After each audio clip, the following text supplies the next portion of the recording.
Today, let's walk through the steps of how to make this perfect Halloween cat. Welcome, I do sewing and DIY related content, and today we are going to be making a little cat decoration perfect for Halloween. Now I have this really fun Halloween fabric, so it is stripes, and that's kind of something I want to talk about today, is that stripe fabric is a really fun way to play around with the direction of whatever piece you're making. So with this pattern piece, I'm actually going to be making two cats. I'm going to make one where the stripes are facing vertical and another where they're horizontal.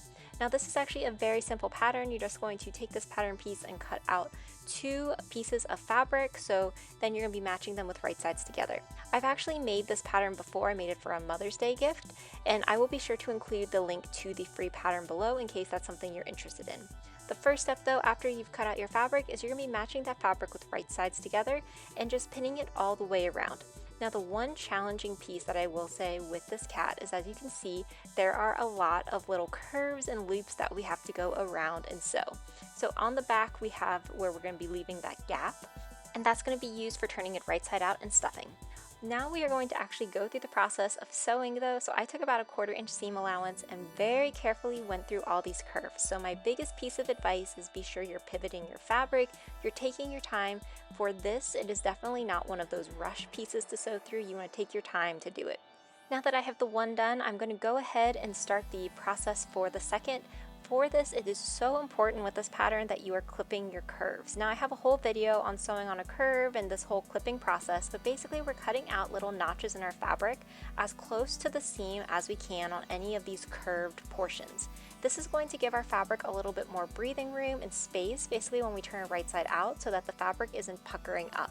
And that's going to give you a really nice finish versus if you just tried to turn it right side out as is.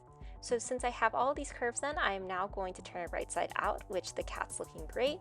Now it is time to stuff both of these. So I decided to use Polyfill Crafter's Choice, this dry polyester packing, which is a little different than what I normally use. But what I found is that because it is drier, it sticks together really, really well, and you get a very stiff piece instead of something that may be a little softer and a little bit more flimsy. So I really like the stuffing for this purpose and found that it was great to use and provides a really fun result for our cats. So now it's just time to close up that little opening that we had. So this is just going to be a hand seam that you're going all the way through. Now, as I've said before in some other videos, I do have a form of arthritis, so this was actually a pretty challenging part for me just because this is a very stiff product, and when you're doing this little opening, it can be hard to kind of push together, but luckily it is short, so you just got to make it through. Once I had them all nice and sewn up, it was then time to begin my favorite part, which was the accessories. So this is where I then took the pattern a little bit beyond, and I decided that I wanted to make these cats little necklaces. So I got a chain as well as some beads from Michaels, and this is what the necklace is going for that I'm going to be making. So for this, you're just going to want some silver chain or gold chain, whatever color you want. And then I have all of my beads that I'm going to be using. So the first step is you're just going to be taking your cat stuffed animal and figuring out how big of a piece of chain you want to go around the neck. And then once you have figured that out, you're just going to be cutting it using either wire cutters or some sort of pliers, and that will give you the piece that will be the main structure of the necklace. Now I did test this one more time to make sure it fit around the cat's neck like I was expecting, and it looked good. So next step is we are then going to be just taking a jump ring, which I actually have in the middle of these two pliers. I'm going to be opening that jump ring and then putting it on the edge of the chain, and I will talk a little bit more about this later. I have a better clip of it as it's a little blurry here. But once you have all of that then connected, you can see that we have just one piece of chain that works as a little necklace for this cat. So now I just put the chain onto the cat stuffed animal. It looks good. So now it's time to start working on our beads. So each of these beads actually came with their own jump rings. So I'm just going to be opening this up using those same two pliers. So you can see here that there's that little jump ring in the middle. Wherever that opening is, you're just going to want to twist it open so it's now opened.